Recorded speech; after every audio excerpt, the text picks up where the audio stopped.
और आधा सुना हुआ ज्ञान सब बर्बाद कर लेता है। मैक्सिमम सभी लोग सहमत होंगे, क्योंकि आधी पढ़ी हुई किताबें समझ में नहीं आती है, आधा सुलझा हुआ राज भी समझ में नहीं आता है, आधी सुनी हुई बात भी हमें कहीं नहीं पहुंचाती है, और आधा सुना हुआ ज्ञान भी हमें कहीं नहीं पहुंचाता, सब बर्बाद कर लेता है। इसलिए अधूरा ज्ञान खतरा है जान। ज्ञान का ना होना बेहतर है अधूरे ज्ञान से ज्यादा। और इस इंडस्ट्री में बहुत सारे लोगों को ये भ्रम हो जाता है, वो छोटी मोटी इंफॉर्मेशन को ज्ञान समझ लेते हैं। आज भी जब ट्रेनिंग प्रोग्राम होते हैं उसमें सीनियर लीडर ज्यादा दिखाई देते हैं, नए लोग नहीं होते हैं। उन्हें ऐसा लगता है कि हमारा अपलाइन हमें बता देगा, इतना ही ज्ञान बहुत है। लेकिन कहते हैं कि सीखना आजीवन चलने वाली प्रक्रिया है, वो कभी खत्म नहीं होती है, उसको हमेशा सीखते रहना चाहिए। और कहा जाता है कि पढ़ा लिखा होना जरूरी नहीं है, पढ़ते लिखते रहना जरूरी है। हमने कितना पढ़ा मायने नहीं रखता है। इसलिए आधा ज्ञान खतरा है जान, आधा ज्ञान हमेशा खतरा ही पैदा करता है। कहते हैं कि कम और अधूरा ज्ञान बहुत खतरनाक होता है। A little knowledge is a dangerous thing, बहुत ही खतरनाक चीज होती है अधूरा ज्ञान। अधूरा ज्ञान दूरियां बना देता है, अधूरा ज्ञान सिस्टम से आउट कर लेता है, अधूरा ज्ञान मंजिल तक नहीं पहुंचाता है, अधूरा ज्ञान कामयाब होने नहीं देता है, अधूरा ज्ञान भ्रम में रखता है, अधूरा ज्ञान दरारें डालता है, अधूरा ज्ञान कुछ भी सही नहीं करता है। कम और अधूरा ज्ञान हमेशा खतरनाक होता है। तो हमें अपना ज्ञान कैसे बढ़ाना है, कैसे हमें सिस्टम में काम करना है, कैसे आगे बढ़ना है, आज हम इसके ऊपर बात करते हैं। साथियों, जब हम इस इंडस्ट्री में हम सब आते हैं तो हम सभी गरीबपुर से अमीरपुर एक ट्रेन का टिकट कटवाते हैं, है ना। ये ट्रेन डायरेक्ट सेलिंग है, और इसमें बैठने वाले जो यात्री हैं वो हम सब हैं।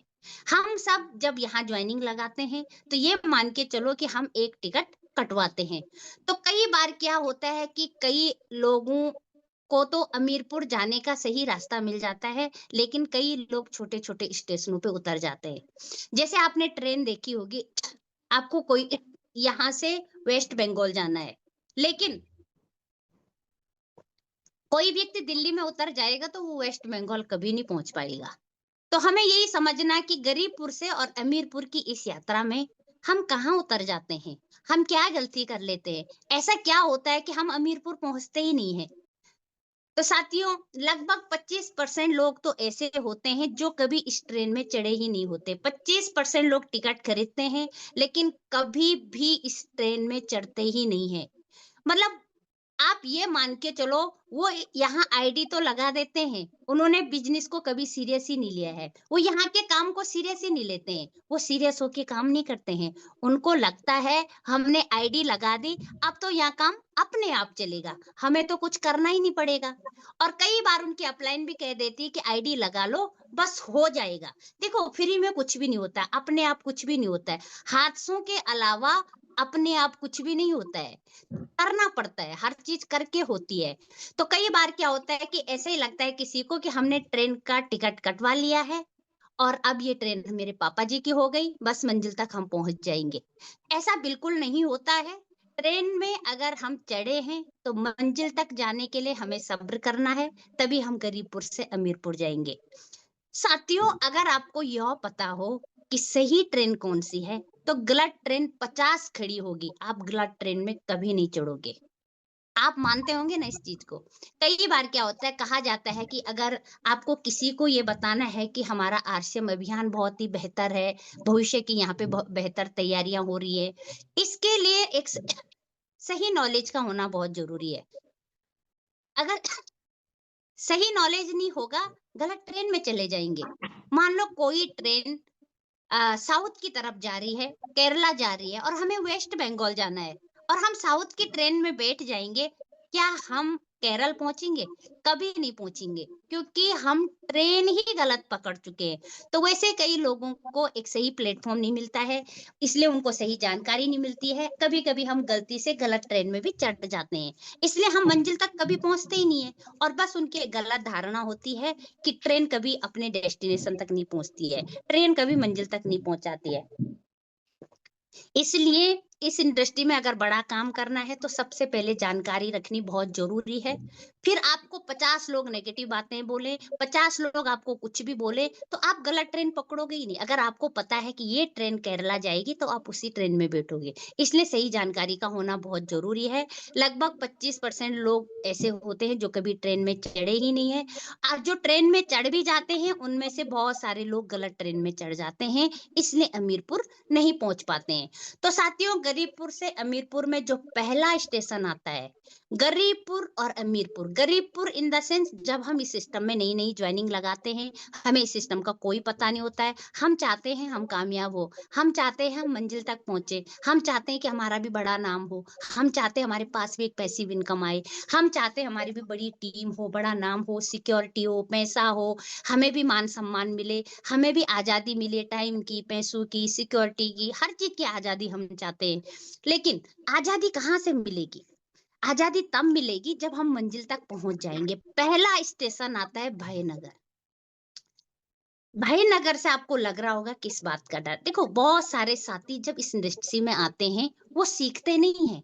जैसे कहानी जिस दिन होती है उस दिन 500 लोग भी बैठ जाते हैं मीटिंग में, लेकिन जिस दिन ट्रेनिंग होती है उस दिन 350 लोग भी नहीं बैठते हैं।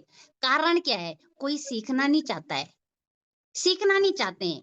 और हर किसी को लगता है कि मैं नहीं सीख पाऊंगी, मैं नहीं बढ़ पाऊंगी आगे। भाई, किस चीज का होता है जब कोई इस इंडस्ट्री में आता है और उसको अगर सही नॉलेज ना दिया जाए, अगर वो सही नॉलेज ना लेगा, तो उसको होता है भाई असफलता का भय। बहुत सारे लोगों को इस इंडस्ट्री में आके असफल होने का डर होता है। उन्हें लगता है कि उससे नहीं होगा, है ना?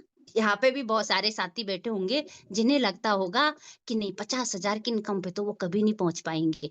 उनसे तो दो लोग हाँ नहीं बोल रहे, वो कैसे बड़ा काम करेंगे, कैसे उनकी बड़ी टीम बनेगी। उन्हें आज असफलता का डर हो रहा है। बहुत सारे साथी होते हैं जिनको ठुकराए जाने का डर होता है।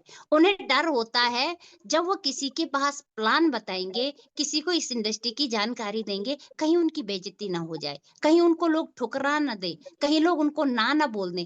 इस बात का भय उन्हें होता है, डर सताता है उनको, कहीं कोई हमें रिजेक्ट न कर रहे, हमें रिजेक्शन न दे। विरोध का डर होता है, भय होता है विरोध करने का। कहीं हमने ये काम कर दिया, हमारे घर से विरोध होगा, पड़ोसियों से विरोध होगा, रिश्तेदारों से विरोध होगा कि कौन सी कंपनी में नमक तेल का काम करने लग गए। ये डर जिस लीडर को हो जाता है, जिस व्यक्ति को इन बातों का डर हो जाता है कि मैं कुछ नहीं कर सकता, मैं असफल हो जाऊंगा, लोग मुझे क्या बोलेंगे, मेरा काम ना चला तो, मेरे मेरे ईगो को ठेस पहुंच गई, वो वो लीडर क्या करता है, भय नगर स्टेशन पे उतर जाता है। वो ट्रेन में चढ़ा नहीं होता है और फिर कहते हैं हम हमीरपुर नहीं पहुंचे, वो उतर जाता है, उसकी बस का नहीं होता है। तो आप खुद को चेक करें, आप अभी कहीं भाईनगर स्टेशन पे तो नहीं है? अगर आप भाईनगर स्टेशन पे हो, बिल्कुल उतरेगा नहीं, चुपचाप बैठिए रहिएगा, अपनी अपलाइन से बात करें, मीटिंग में आए, सीखिए और उस डर पे जीत पाइए। जो यहाँ पे उतर गया ना, वो स्टेशन, वो अपनी मंजिल तक कभी नहीं पहुंचता है। इसलिए भाईनगर स्टेशन जैसे ही आपको दिखेगा, तो आप दरवाजे की तरफ देखिएगा मत कि मुझे तो नहीं उतरना है। मीटिंग में बोला था कि भाईनगर स्टेशन भी आएगा, जहाँ पे रिजेक्शन का भय होता है, लोगों की ना बोलने की डर होती है, असफल होने का डर होता है। अगर आपने ये स्टेशन पार कर लिया ना, आप अगले स्टेशन पे जाओगे। एक स्टेशन आपने पार कर दिया, अब इसके बाद दूसरा स्टेशन आता है। एक स्टेशन तो आपने पार कर दिया, अब बहुत सारे साथियों ने यहाँ पे, मुझे लग रहा है कि ये भयनगर वाला स्टेशन पार कर लिया है, वो अभी यहाँ नहीं है, उन्होंने क्रॉस कर दिया है। बहुत सारे होंगे, लेकिन कुछ लोग अभी इस स्टेशन के इर्द गिर्द है और कुछ लोग इस स्टेशन पे पहुंचने वाले हैं। अभी लोगों का रिजेक्शन नहीं देखा, अभी लोगों का विरोध नहीं देखा। तो ये स्टेशन सबको आएगा ही आएगा। जो अचीवर है, आज हमारी अपलाइन में बड़े बड़े अचीवमेंट ले हैं, बड़ी बड़ी इनकम में आई हैं, जो यहाँ पे सीनियर लीडर हैं, जो ये टेक्निकल अचीवर है, रॉयल्टी अचीवर है, इन्होंने ये भयनगर वाले स्टेशन को पार कर दिया है। इनको फर्क नहीं पड़ता है लोग क्या बोलते हैं, फर्क नहीं पड़ता, इन्होंने वो स्टेशन पार कर दिया है। वो स्टेशन अब इनकी लाइफ में दोबारा कभी आएगा ही नहीं है। इसलिए आप जल्दी से जल्दी आप भी इस स्टेशन को पार कर दीजिएगा। गरीबपुर से अमीरपुर आने तक ये स्टेशन आप सभी को मिलेंगे। नेक्स्ट है संदेहपुरी, डाउट। देखिए, दूसरा स्टेशन भी आएगा ही आएगा। अगर नेटवर्क मार्केटिंग में सफलता तक जाना है, अमीरपुर तक जाना है, तो ये दूसरा स्टेशन भी आपको मिलेगा ही मिलेगा, जिसका नाम है संदेहपुरी। जब ये संदेहपुरी स्टेशन आता है, तो साथियों देखो, जिसका डाउट शुरू हो जाता है, वो लाइफ में आगे नहीं बढ़ता है, बिज़नेस तो बड़ी बात है। अब देखो, ये जो डाउट होता है, वो सीधे आपके दिमाग पे वार करता है। जहाँ से आपका सोचने, समझने डिसीजन लेने की सारी शक्तियाँ खत्म हो जाती है। आपको डाउट होता है अपने प्रोडक्ट के ऊपर, अरे! ये प्रोडक्ट तो अच्छा नहीं है, ये प्रोडक्ट तो महँगा है, इस प्रोडक्ट से कैसे कामयाबी आ सकती है। दुकान से तो हम पहले भी खा रहे थे। डाउट होता है अपनी अपलाइन के ऊपर, यार कहीं ये हमें ठग तो नहीं रहे हैं, कहीं हमें बेवकूफ़ तो नहीं बना रहे हैं, इनके पास ज़्यादा पैसा आ रहा है, ये अपनी ही चलाते हैं, ये कहीं हमें फँसा तो नहीं रहे। जब देखो तब परेशान करते हैं, जब देखो तब मीटिंग में बुलाते हैं। जिस दिन ये डाउट अपने अपलाइन पे, अपने प्रोडक्ट पे होना शुरू होता है, वो अमीरपुर स्टेशन तक नहीं पहुँचता है। डाउट नहीं करना है, संदेह बिल्कुल नहीं करना है, और संदेह होता है अपने प्रोडक्ट के ऊपर, संदेह होता है अपनी अपलाइन के ऊपर, संदेह होता है इस सिस्टम के ऊपर। यहाँ से बचने का एक ही रास्ता है, फेथ लेवल। विश्वास बढ़ाइए, विश्वास करें अपने अपलाइन पे, विश्वास करें अपने प्रोडक्ट पे, विश्वास करें इस सिस्टम पे, जहाँ ऑलरेडी लाखों लोग अपने रोजगार बन रहे हैं, लोगों को रोजगार मिल रहे हैं। इस इंडस्ट्री में, इस ट्रेन में चढ़ के लाखों लोग अपने मंजिल तक पहुँचे हैं। कामयाबी तक पहुँचे हैं। ऐसा नहीं है कि पहले आप हो जो पहली बार यहाँ तक पहुँचे हैं। इस ट्रेन का सफ़र करते-करते बहुत सारे लोग एम्बरॉड बन गए, स्टार एम्बरॉड बन गए, टेक्निकल बन गए, रूबी बन गए, स्टार रूबी बन गए, डायमंड तक पहुँच गए हैं। महीने की 50-50, 60-60 लाख की इनकम पे पहुँच गए हैं, इसी ट्रेन में सफ़र करते-करते। तो डाउट नहीं करना है, डाउट से बाहर आने का एक ही सॉल्यूशन है कि विश्वास करना है प्रोडक्ट के ऊपर, अपलाइन के ऊपर और सिस्टम के ऊपर। इस स्टेशन पे बिल्कुल ना उतरिएगा। इस स्टेशन पे, है ना, जिसके मन में ये चीज़ें आ गई, समझ लो वो स्टेशन में उतर जाता है, फिर आगे नहीं बढ़ पाता है। तीसरा स्टेशन होता है साथियों, सलाहपुर। भय भी हमने छोड़ दिया है, भय पे भी हमने जीत पा ली है, डाउट भी अब हम नहीं कर रहे हैं, अपलाइन पे हम फेथ कर रहे हैं, सिस्टम पे हम विश्वास कर रहे हैं, प्रोडक्ट पे हम विश्वास कर रहे हैं। अब आता है तीसरा, सलाहपुर, बड़ा ही कठिन ज़ोन। ये 2 तो अपने हाथ में होते हैं। देखो, सलाहपुर में क्या होते हैं कि फालतू की सलाह देने वाले आपको बहुत सारे लोग मिलेंगे, जो आपको एक से बढ़कर एक सलाह देंगे।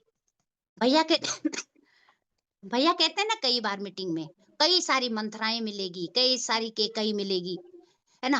कई सारे शकुनी मिलेंगे, जो आपको कहेंगे, "अरे! तुम भी फँस गई, कुछ नहीं होता है, मेरे चाचा के मामा के फूफू के भतीजे ने किया था, उसके तो सारे पैसे डूब गए।" बहुत सारे लोग कहते हैं कि, "अरे! हमारे वो रिश्तेदार रहता था, वो उसका तो कुछ नहीं हुआ, 4 साल रहा, 5 साल रहा, उसका कुछ नहीं हुआ, तेरा भी कुछ नहीं होगा, तू कहाँ बेफ़ालतू में इस सिस्टम में जुड़ गई।"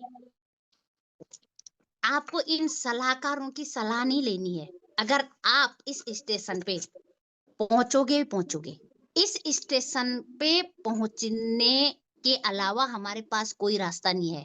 लेकिन अमीरपुर कौन पहुँचता है? जो इन सलाहकारों की फालतू की सलाह नहीं लेता है। बहुत सारे सलाह देने वाले बहुत सारे लोग आएँगे, लेकिन हाथ खींचने वाला एक सिर्फ़ आपकी अपलाइन होगा।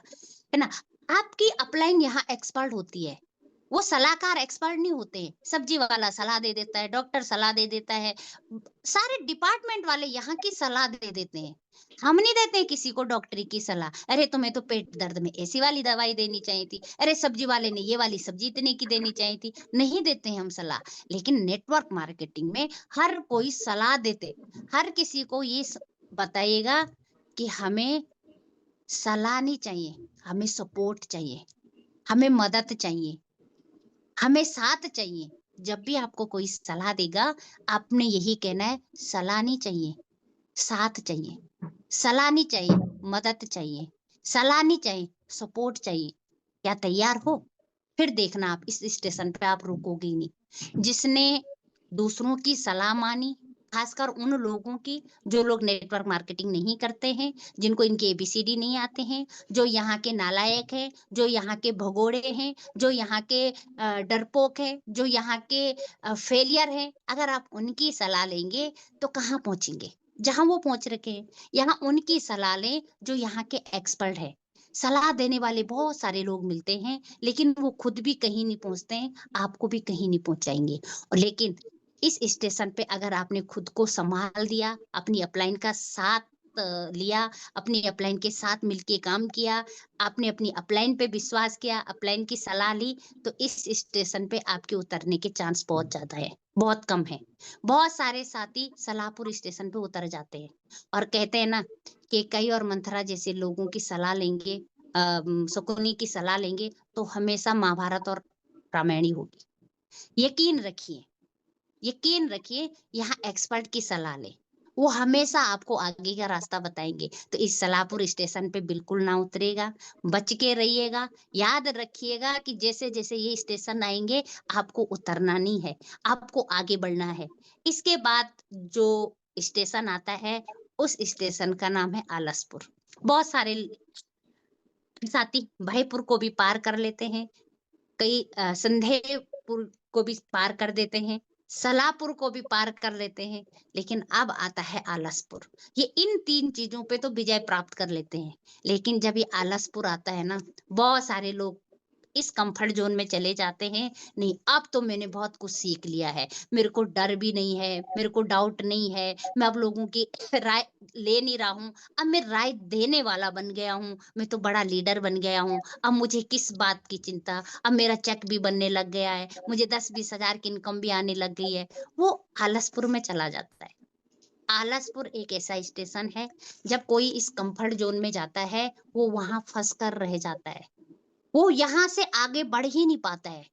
वो उस 10-20 हज़ार की इनकम पे एक ऐसा आलस कर लेता है, कब उसकी वो 20 हज़ार की इनकम 1-2 हज़ार पे आ जाती है, उसको पता ही नहीं चलता है। तो जैसे ही आपको अगर आपके मन में ये चीज़ आ रही है कि ₹1000 बहुत है ना, क्या बड़ा काम करना है? 2000 बहुत है, क्या बड़ा काम करना है? इतना बहुत आ रहा है, इतना तो मोदी जी किसी को वृद्ध पेंशन दे रहे हैं, बढ़िया तो 1000 वो ₹1000 आपके पास हमेशा के लिए नहीं रहेगी।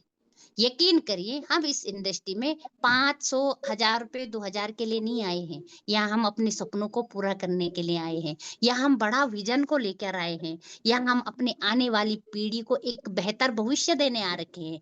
यहाँ हम लोगों को एक ऐसा विजन देने आ रखे हैं जहाँ पे हम स्टार्टिंग में लोगों की छोटी-छोटी आँखों में बड़े-बड़े सपने दिखाते हैं कि बहन आ जाओ, मिल के काम करेंगे, हम सब साथ रह के काम करेंगे। ये आलसपुर एक ऐसा स्टेशन है जहाँ लोगों को भ्रम हो जाता है इस बात का कि अब तो मेरा काम बस चल ही गया है। 2-4 लोगों को जॉइन करा के बहुत सारे लोगों को लगता है कभी-कभी क्या होता है कि हमारी टीम में 2-4 एक्टिव लोग आते हैं, हम सोचते हैं बस अब मेरी गाड़ी तो यही चलाएँगे, मेरा काम हो गया है। तो इस आलसपुर पे ज़रूर बचें, कम्फर्ट ज़ोन में जाने से बचें क्योंकि कम्फर्ट ज़ोन हमें कहीं नहीं ले जाता है। कम्फर्ट ज़ोन हमें फ़ेल कर देता है। बहुत सारे लीडर खराब हो जाते हैं इस कम्फर्ट ज़ोन में जाके। उन्हें लगता है प्लान हम नहीं देंगे, कौन बाहर निकले, धूप हो रही है, कभी उनको ठंडा होता है, कभी उनको गर्मी लगती है, कभी उनको बुखार आ जाता है, कभी उनके रिश्तेदारों की शादी हो जाती है। आलस एक ऐसी बीमारी है जो हमें कब खा लेती है हमें ही पता नहीं चलता है। जब भी किसी के आलस सबसे ज़्यादा कब आता है? जब या तो हमारे नीचे 2-4 अच्छे लोग काम करने वाले आ जाते हैं या जब हमारे पास 2-4 हज़ार की इनकम आ जाती है। तब इंसान आलस लेना शुरू करता है और इस आलस के चलते वो कभी अमीरपुर तक नहीं वो गलतफ़हमी में रहता है कि वो अमीर बन चुका है। देखो अमीर उसे कहते हैं जब हमारा काम तब भी चले जब हम कुछ काम ना करें। अमीर इंसान तब होता है जब वो काम चोरी करना बंद कर देता है। अमीर इंसान तब बनता है जब वो दूसरों के सपनों के लिए दौड़ लगाना शुरू करता है। अमीर इंसान सच में तब होता है जब वो दूसरों के लिए दर्द पैदा करता है। जब उसे ये लगता है कि नहीं, हम जिन लोगों को इस सिस्टम में लाए हैं, हमें उनको आगे बढ़ाना है, उनके लिए सोचना है। जैसे मेरी अपलाइन ने मैं बोलती हूँ जैसे मेरी अपलाइन ने मुझे कोऑपरेट किया है ना, वैसे हमें भी करना चाहिए। वैसे हमें भी सोचना चाहिए कि नहीं इस इंडस्ट्री में हर एक व्यक्ति को कामयाब होना चाहिए। अपलाइन को भी सोचना चाहिए और उस व्यक्ति को भी सोचना चाहिए जो यहाँ आता है और कुछ दिन 2-4 लोगों को प्लान दिखाता है और आलस्य कर लेता है और सोचता है मैंने बहुत बड़ा काम कर दिया है, बस अब मेरे से नहीं होगा। साथियों, आलस्य नहीं करना है। कंफर्ट जोन एक ऐसी बीमारी है जो हमें कहीं नहीं ले जाती है ना? कल करे सो आज करे, आज करे सो अब। कबीरदास जी ने कहा है कि कभी आलस्य नहीं करना चाहिए। कंफर्ट जोन को जिस भी व्यक्ति ने छोड़ा नहीं है, वो कहीं नहीं बढ़ा है ना? तो कंफर्ट जोन को छोड़ देना चाहिए। जब भी हो अपने टाइम को मैनेज करें, अपने घर के काम को मैनेज करें, ताकि आप आलसपुर स्टेशन पे ना उतरे। कई लोगों को लगता है हमारे बच्चे, हमसे काम नहीं हो रहा, बच्चे नहीं हो रहे, घर का काम नहीं हो रहा, रिश्तेदार, बहुत सारी चीजें हो रही, तो वो उनको आलस्य आना शुरू हो जाता है कि नहीं, हमसे इतनी भागी दौड़ी नहीं होगी। तो इस आलस से बाहर आइए, फिर आप बहुत बड़ा काम कर सकते हैं। इस स्टेशन पे बचिएगा जरूर, क्योंकि ये स्टेशन हर किसी की लाइफ में आता है। जब वो गरीबपुर से अमीरपुर जाता है। नेटवर्क मार्केटिंग आरसीएम में जो भी व्यक्ति ज्वाइन होता है, तो वो गरीबपुर से अमीरपुर आते हुए उसको ये स्टेशन जरूर मिलते हैं। तो आप अपने आप को चेक करें, कहीं आप अभी आलसपुर स्टेशन पे तो नहीं है। चेक करें खुद को, ठीक है? और अगर आप अभी आलसपुर में हैं, मुझे नहीं पता, आप भयनगर में हैं, आप संदेपपुरी में हैं, आप सलाहपुर में हैं, आप आलसपुर में हो, आप खुद को चेक करें कि आप अभी कहाँ पे हो। कहीं ऐसा तो नहीं ये स्टेशन अभी आपको मिले ही नहीं है। कहीं ऐसा तो नहीं ये स्टेशन आपको मिल गए हो और आपने इनको पार कर दिया हो, तो आप बधाई के पात्र हैं। और जिनको अभी ये स्टेशन नहीं मिले हैं, वो बच के रहिएगा। ये स्टेशन सबको मिलेंगे। अगर ये स्टेशन नहीं मिलते, तो ये आज स्लाइड नहीं होती है। आज ये स्लाइड नहीं होती। ये समझ लो ये चीजें पहले किसी के साथ हो चुके। तो आलस नहीं करना है। लोग भूल जाते हैं हमारे टारगेट क्या है। लोग भूल जाते हैं कि हमारे लक्ष्य क्या है। लोग भूल जाते हैं कि हमें कहाँ दौड़ना है। लोग भूल जाते हैं कि हमें अपना 1500 पीबी कंप्लीट भी करना है। लोग भूल जाते हैं कि क्लब अभी बचा हुआ है हमारा। लोग भूल जाते हैं कि मैंने किस लेवल को अचीव करना है। मौज मस्ती में रह जाते हैं, सब कुछ भूल जाते हैं, याद ही नहीं रहती है उनको। तो कभी भी इस आलसपुर में आके अपने आप को आलस्य जोन में ना डाले। इसके बाद जो अगला स्टेशन आता है साथियों, वो आता है होशियारपुर। बड़ा ही खतरनाक स्टेशन। भयनगर पार हुआ, संदेपुरी पार हुआ, सलापुर पार हुआ, आलसपुर पार हुआ, और इसके बाद जो एक स्टेशन आता है वो है होशियारपुर। अब साथियों देखो, होशियारपुर एक ऐसा स्टेशन है कि इतने स्टेशन जब कोई लीडर पार कर लेता है, कोई लीडर यहाँ पे भी जरूर होगा। खुद को चेक करें, कहीं आप होशियारपुर में तो नहीं है। खुद को जरूर चेक करें कि आप कौन से स्टेशन पे हो। देखो, होशियारपुर एक ऐसा स्टेशन है जहां से लीडर भाई खत्म कर लेता है, डाउट खत्म कर लेता है, लोगों की सलाह मानना बंद कर लेता है, वो कंफर्ट जोन से बाहर भी आ जाता है। उसके बाद एक खतरनाक स्टेशन होता है जो अमीरपुर के पास ही होता है। अमीरपुर जाने के लिए बस एक अगले एक स्टेशन पे अमीरपुर होता है। इस स्टेशन पे बहुत सारे लीडर होशियार हो जाते हैं। वो अपने दिमाग से काम करना शुरू करते हैं। उन्हें लगता है अपलाइन जो बता रहा है वो गलत है, जो हम समझ रहे हैं वो सही है। खुद को चेक करें, कहीं आप होशियारपुर स्टेशन पे तो नहीं है। कहीं ऐसा ना हो कि आप इस होशियारी में इस स्टेशन से उतर गए और कहीं न पूछे। बहुत सारे साथी बड़े उद्देश्य की चाह में काम करते हैं, लेकिन वो सिर्फ अपना बेनिफिट देखते हैं। उन्हें लगता है कि हमसे ज्यादा चालाक कोई नहीं है, हमसे ज्यादा अक्लमंद कोई नहीं है, हमसे ज्यादा होशियार कोई नहीं है, हम ही को सब कुछ आता है। जो सिर्फ अपना होशियारपुर में कोई भी क्या काम करता है, वो सिर्फ अपना फायदा देखता है। चाहे वो नया व्यक्ति हो, चाहे पुराना व्यक्ति हो, वो देखता है कि सिर्फ मेरा फायदा किस चीज में है, मैं वो काम करूंगा। होशियारपुर में जब हम रहते हैं, उस समय हर काम को शॉर्टकट ढूंढा जाता है। काश शॉर्टकट में ये काम हो जाता, कितना अच्छा होता है। काश मेरी ज्वाइनिंग मुझे कॉल ही नहीं करती। काश मुझसे कोई मीटिंग ही नहीं मांगता। काश मेरी टीम को मेरी जरूरत ही नहीं होती। काश सारे लोग अपलाइन से ही कनेक्ट हो जाते। काश मेरा काम बिना करे हो जाए। बहुत सारे लोगों को जब ये होशियारपुर स्टेशन आता है ना, यहीं से बर्बादी शुरू होती है। यहाँ पे एक ऐसा लेवल होता है जहाँ से लीडर को लगता है कि जो मैं कर रहा हूँ वही सही है, जहां से मैं देख रहा हूँ वही सही है। चालाकियां शुरू हो जाती है इस स्टेशन से। यहाँ से लीडर सोचता है कि मेरी चालाकी किसी को नहीं दिख रही है, लेकिन वो भूल जाता है कि जो मेरे को यहाँ तक लाया है वो सब कुछ देख रहा है। वो ऊपर बैठा है ना अपलाइन, उसे सब दिखता है, उसे ऊपर से सब कुछ दिखता है। लेकिन वो इस होशियारपुर स्टेशन के आसपास आते हुए वो ये भी भूल जाता है कि कोई मुझे यहाँ तक लाया है। वो पैसे का हिसाब लगाना शुरू कर लेता है, वो आने जाने का हिसाब लगाना शुरू कर देता है। वो वो ऐसे-ऐसे काम करना शुरू कर देता है, उसे ही पता नहीं चलता है कि मैं इस स्टेशन पे कब उतर रहा हूँ। उसे पता ही नहीं चलता है, वो नियमों को तोड़ने की मास्टरी हासिल कर देता है। उसे बहुत मज़ा आता है नियम तोड़ने में। अपलाइन ने बोला लेफ्ट, उसने बोला राइट। अपलाइन ने बोला मीटिंग में आओ, उसको लगता है मीटिंग में क्यों आना है। अपलाइन कहती है सेमिनार में आओ, उसे लगता है इतनी धूप में कौन जाएगा, 150 रुपया कौन खर्च करेगा, कौन डेली डेली जाएगा, कौन एक जैसा सुनेगा, क्योंकि उसको अपना दिमाग ज्यादा अच्छा लगता है। वो होशियारी दिखाना शुरू करता है, नियमों को तोड़ने में उसे मजा आता है, और इस स्टेशन पर उसका सफर खत्म हो जाता है। उसे ये लगने लगता है, उसको पता ही नहीं चलता कि उसका सफर समाप्त होने वाला है। वो सोचता है कि मुझे सब कुछ आ चुका है।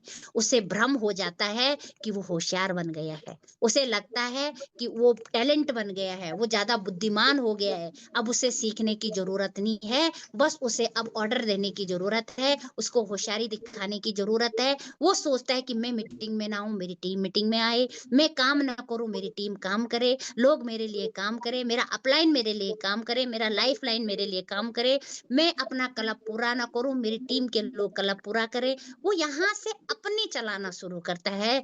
और कहते हैं साथियों, जब अपनी चलानी शुरू हो जाती है ना, तो इंसान अपनी ही भूल जाता है।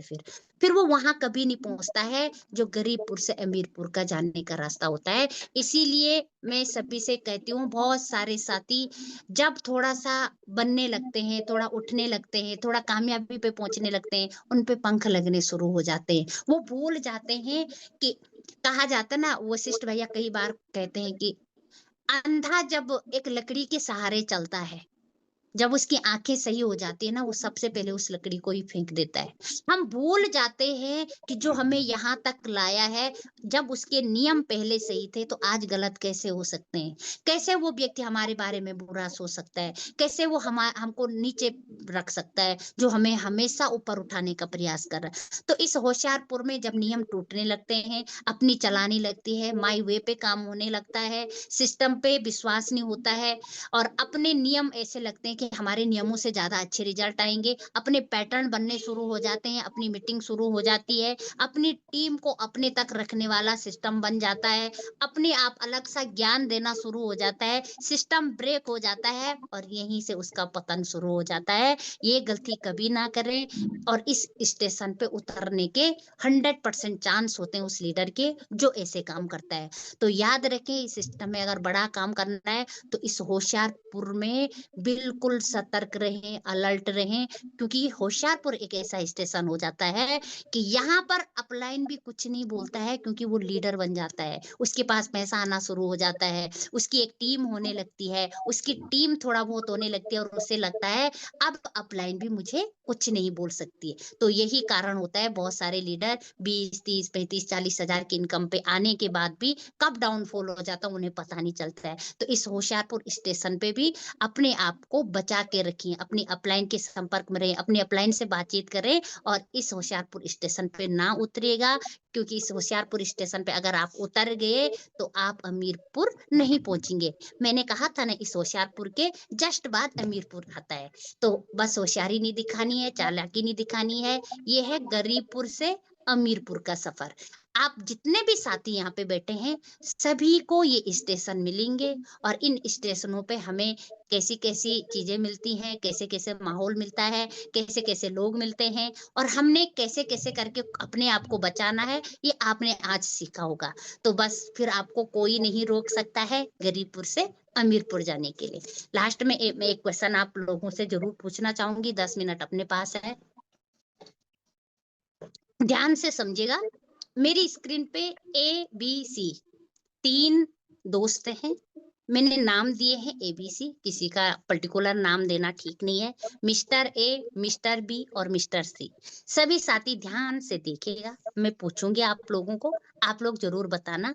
मिस्टर ए, मिस्टर बी और मिस्टर सी 3 दोस्त हैं, और 3 दोस्त रेस में पार्टिसिपेट करते हैं, ए, बी और सी। ध्यान से समझिएगा। ए ऐसा लीडर है, ए, ए ऐसा व्यक्ति है जो रेस में पार्टिसिपेट ही नहीं करता है। ये रेस में दौड़ता ही नहीं है, ये भाग ही नहीं लेता है। इसे ऐसा लगता है कि क्या करना है भाग के, क्या फायदा है भाग के, जब मंजिल तक पहुंचना ही नहीं है। मैं तो भाग ही नहीं पाऊंगा, मैं तो जा ही नहीं पाऊंगा। ध्यान से समझिएगा। लेकिन mister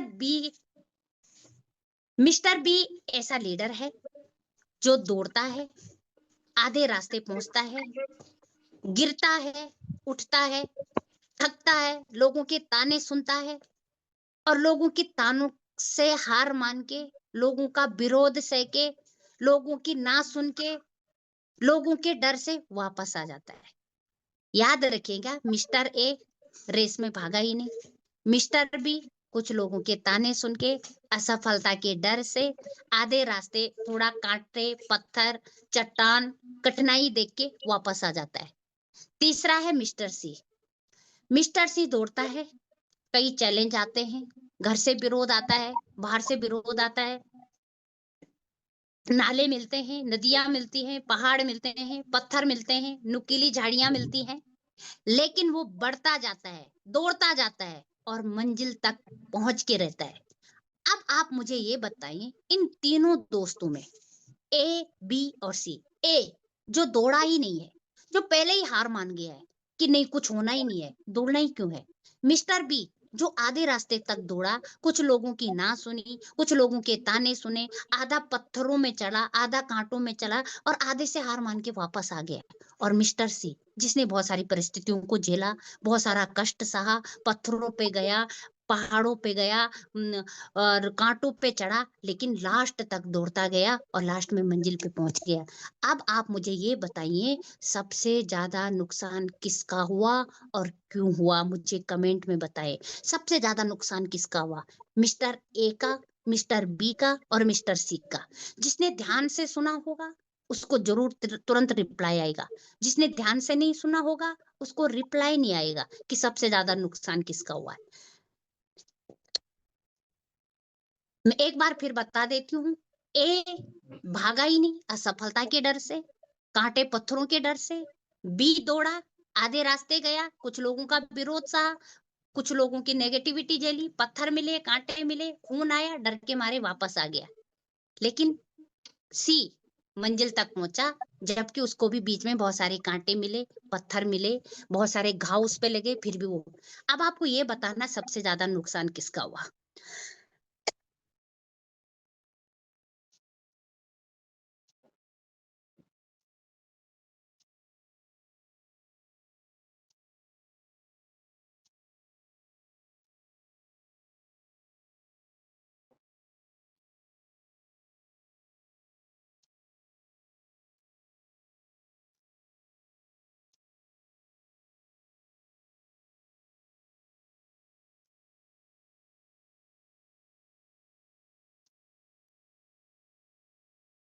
mister A, mister B और मिस्टर सी, तीन दोस्त थे और सवाल ये था कि सबसे ज्यादा नुकसान किसका हुआ और क्यों हुआ। देखो साथियों, सबसे ज्यादा नुकसान हुआ, और अब मैं चाहती हूँ कि स्टॉप कीजिएगा। मुझे बहुत अच्छे लगे आप सभी के जवाब, और आप सभी साथी अपने अपने जवाब चेक करें और चैटिंग बंद कर दीजिएगा। देखो साथियों, मिस्टर ए आरसीएम में ज्वाइन ही नहीं हुआ है, वो पहले ही डर गया है कि लोग मना करते हैं, लोग नहीं जुड़ते हैं। मिस्टर बी आरसीएम में ज्वाइन हुआ, ऐसे लगा लो, और कुछ लोगों के ताने भी सुने, कुछ लोगों का विरोध भी सुना, आधा साल 2 साल यहाँ पे भी काटे, बहुत सारे लोगों की ज्वाइनिंग भी की, कुछ समय तक काम भी किया, बहुत सारी कठिनाइयां सही, और बाद में सिस्टम छोड़ के वापस चला गया। और मिस्टर सी जो कभी पीछे मुड़ के नहीं देखा और मंजिल। देखो यहाँ पे सबसे ज्यादा जो नुकसान हुआ है, बी करेक्ट आंसर है। जिन भी साथियों ने बी आंसर दिया है, बहुत बहुत बधाई, इसका मतलब आपने कहानी सही से सुनी है। तो साथियों, आरसीएम में भी बहुत सारे साथी मिस्टर बी होते हैं, वो आते हैं, कुछ लोगों की ना सुनते हैं, थोड़ा सा विरोध सहते हैं, और डर के मारे इतना उनके अंदर धैर्य नहीं होता है, इतना उनके अंदर ताकत नहीं होती है कि वो मिस्टर सी के जैसे बन पाए। कुछ लोग तो ऐसे होते हैं ए, जो करना ही नहीं चाहते, जो जो शुरू में ही आउट होते हैं। जिन साथियों ने मिस्टर बी वाला आंसर दिया है, तो प्राउड ऑफ यू। और आपने ध्यान से बात सुनी है, तभी आपको मिस्टर बी आंसर ध्यान आया। और जिन साथियों ने ए और सी दिया है, तो हो सकता है कन्फ्यूजन हो, कभी सुनने में, कभी समझने में, लेकिन जो सबसे ज्यादा नुकसान हुआ है वो बी का हुआ है, क्योंकि बी आधे रास्ते तक गया है। अब आप याद रखिए, यहाँ पे इस मीटिंग में बैठे हुए मैक्सिमम साथी बी है। आप मिस्टर बी हैं। आपने थोड़ा बहुत झेल भी दिया है, लोगों की ना भी सुन ली है, थोड़ा बहुत घर से विरोध भी सह लिया है, एक लंबे टाइम से आरसीएम सिस्टम में ज्वाइन भी हैं, थोड़ा बहुत सीख भी लिया है, और बस आपको अब पीछे मुड़ के नहीं देखना है। सतीश पंडित जी कहते हैं कि अब सवाल ये नहीं है कि लोग क्या कहेंगे, अब सवाल ये है कि अगर नाकामयाब लौटे तो लोग क्या कहेंगे। अब आप आ चुके हैं यहाँ, अब आपको सिर्फ एक ही चीज दिखनी चाहिए, वो दिखनी चाहिए कामयाबी। अब आपको यहाँ से लौटना नहीं है। अब आधा सफर अगर तय कर दिया है, बस हीरे पास में ही है। थोड़ी सी और खुदाई, थोड़ी सी और चढ़ाई, आप हीरो के पास में हो, हीरो के नजदीक है। अब पीछे मुड़कर देखना, अब यात्रा पीछे जाने की ज्यादा कठिन है बजाय आगे बढ़ने की। अब आप एक ऐसे रास्ते पे, अगर आप जून तक आ गए, मीटिंग में आते हैं, लोगों से बात करते हैं, प्रोडक्ट आपको अच्छे लगने लग गए हैं, विरोध सा है, अब आपका पीछे मुड़ना बेकार है। आपकी पूरी मेहनत पानी में फिर जाएगी। तो आप सभी अभी मिस्टर बी है, हमें पीछे नहीं जाना है, मिस्टर बी के जैसे पीछे नहीं हटना है, मिस्टर सी बनना है। चाहे कितनी कठिन रास्ता मिले, चाहे डगर कितना कठिन हो, चाहे कितने लोग विरोध करें, क्योंकि इस सिस्टम में विरोध होना एक ताज पहनने जैसा है। इस सिस्टम में लोगों की ना सुनना, लोगों के ताने सुनना ताज पहनने जैसा है। और जो लोगों के ना बोलने की आदत डाल देता है, वही मंजिल तक पहुंचता है। तो नेक्स्ट आती हो, लगातार प्रयासरत रहने से ही सफलता मिलती है, रुका हुआ तो पानी भी सड़ने लगता है। रुकना नहीं है, हटना नहीं है, डटे रहना है, क्योंकि रुके रहोगे ना, तो कुछ समय बाद रुका हुआ पानी भी बदबू मारने लगता है, रुका हुआ बिजनेस भी बदबू मारने लगता है, रुका हुआ लीडर भी बदबू मारने लगता है, कोई पसंद नहीं करता है। हमेशा हमें डेली अपने वर्किंग स्टाइल को बढ़ाते जाना है, वर्किंग पैटर्न को बढ़ाते जाना है, मीटिंग ज्यादा से ज्यादा लोगों को बताते जाना है। तो साथियों, सफलता तभी मिलती है जब हम कंटिन्यू आगे बढ़ते हैं, अपने आप को अपडेट करते हैं, तभी हम आगे बढ़ते हैं। ये एक कविता है साथियों, सोहनलाल द्विवेदी जी की, मुझे बहुत अच्छी लगती है। हमने ये पढ़ी जरूर है, लेकिन हमने ये समझी नहीं है। खड़ा हिमालय चैप्टर था, सभी के पास ये चैप्टर रहा होगा। खड़ा हिमालय बता रहा है, डरो ना आंधी पानी में, खड़े रहो तुम अविचल होकर सब संकट तूफानी में। अटल रहा जो अपने पथ पर, लाख मुसीबत आने में, मिली सफलता जग में उसको, जीने में मर जाने में। सफलता हमेशा उन लोगों के हिस्से आई है साथियों, जो मुसीबत में भी डटे रहे हैं, जो धैर्य बना के रहे हैं। आज वशिष्ठ भैया कहते हैं ना, किट उठा के ले जानी पड़ती थी, आज हम कोई किट नहीं उठा रहे हैं। भैया कहते थे ना, एक व्यक्ति से बात करने भी घंटों की दूरी तय करनी पड़ती थी, आज ऐसा कुछ भी नहीं है। ये कविता हम सब ने पढ़ी है, खड़ा हिमालय चैप्टर का नाम है।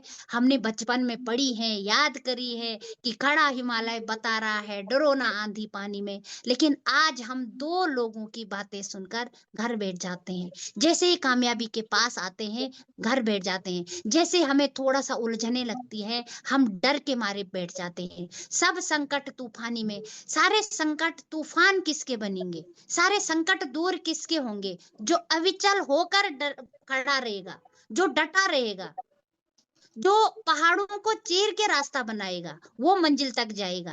कामयाबी दर्द के कोख से पैदा होती है, फ्री फोकट में नहीं मिलती है। अगर फ्री फोकट में कामयाबी मिलती, हर एक गली मोहल्ले का व्यक्ति कामयाब होता। लेकिन यहाँ आपको संकट क्या है इतना, बस कुछ लोगों की ना सुनना है, कुछ समय डटे रहना है, धैर्य बना के रखना है, सीखने के ऊपर काम करना है, पर्सनैलिटी डेवलपमेंट करना है। 100 लोगों की 100 बातें, उन बातों के ऊपर क्यों फोकस करना है। अटल रहा जो अपने पथ पर, लाख मुसीबत आने में।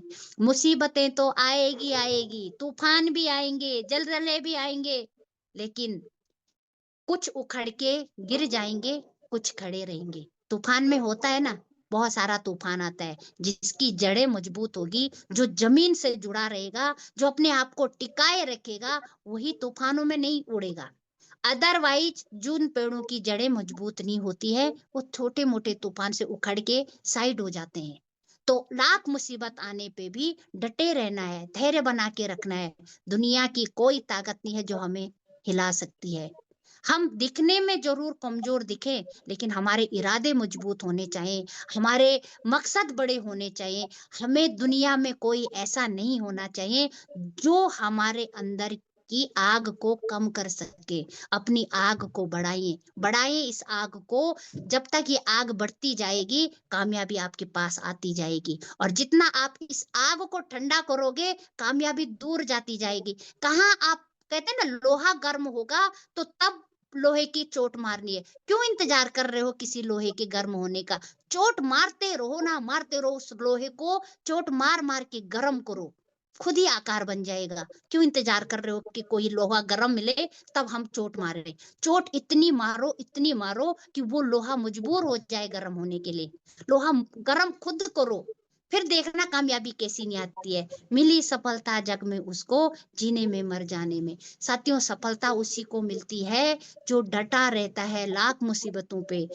कहा जाता है ना, अगर मरने के बाद भी जीना है ना, कुछ ऐसा काम कर देना चाहिए कि लोग मरने के बाद भी याद करें। तो बहुत बहुत धन्यवाद आप सभी का। बहुत अच्छा लगा, आप लोगों ने शानदार तैयारी की। ऐसे प्रोग्राम में लोगों को जरूर बिठाइए, उनको एक विजन मिलेगा, एक ताकत मिलेगी। आज भी याद है, भैया जब कोई बातें कहते थे, उस दिन इतनी एनर्जी आती थी, ऐसा लगता था कि भाई ये कामयाबी सिर्फ मेरे लिए बनी है, इस कामयाबी में सिर्फ मेरा नाम होगा, इस कामयाबी में सिर्फ मैं जाऊंगी, मैं पहली अचीवर बनूंगी, मैं पहला टारगेट कंप्लीट करूंगी। कोई टूर आता था, पहले मैं करूंगी। जब पहले मैं वाली भावना आती है ना, तभी इंसान आगे बढ़ता है। तो अपने अंदर आग पैदा करो। किसी माई के लाल में ये हिम्मत नहीं होनी चाहिए जो आपके अंदर की आग को बुझा दे, वो ताकत आप में है। दुनिया में किसी इंसान में इतना दम नहीं है जो आपको कामयाब होने से रोक सकता है, सिवाय आपके। इस कामयाबी की आग को सुलगाते रहो, इसको बुझने मत दो, क्योंकि बुझा हुआ कोयला कभी रोशनी नहीं देता है। बुझा हुआ कोयले पे आग पकड़ने में बहुत टाइम लगता है। और मैं ये नहीं कहूंगी कि डिमोटिवेट नहीं होता है इंसान, कई बार डिमोटिवेट होता है, कई बार मोटिवेट होता है, कई बार डिमोटिवेट होता है, कई बार मोटिवेट होता है। अपनी अपलाइन के संपर्क में रहे, अपनी अपलाइन से बात करें, अपने मन की बात अपनी अपलाइन से बोले। अपलाइन के पास सारे समस्याओं का समाधान है, लेकिन वो समाधान तब देगा ना जब आप उसके पास प्रॉब्लम लेके जाओगे। समस्या बड़ी देखोगे तो आपकी मंजिल आपको छोटी दिखाई देगी। अगर समस्या ही छोटी देखोगे तो मंजिल आपको तुरंत मिल जाएगी। तो सफलता की एक ही परिभाषा है, डटे रहिए, बने रहिए, आपका जीतना सुनिश्चित है। हारा वही है जो लड़ा नहीं है। लड़ने को तैयार हो जाए, खुद से, माहौल से, अड़ोस से, पड़ोस से, उन लोगों से जो हमें आगे बढ़ते हुए नहीं देखना चाहते हैं, जो हमें चैलेंज कर चुके हैं, उनसे लड़ने की क्षमता। लड़ने के लिए हथियार की जरूरत नहीं होती है, लड़ने के लिए मजबूत इरादों की जरूरत होती है। जिसके इरादे मजबूत होते हैं ना, दुनिया में उससे बड़ा अस्त्र शस्त्र कुछ भी नहीं है। इरादों में बड़ी ताकत होती है, इरादों में बड़ी आग होती है, इरादों में बड़ा जुनून होता है। जो इन इरादों को बड़ा कर लेता है ना, वो मंजिल तक पहुंच पाता है। तो बहुत अच्छा लगा आप सभी से बात करके, और बहुत धन्यवाद, बहुत बहुत धन्यवाद आप सभी का।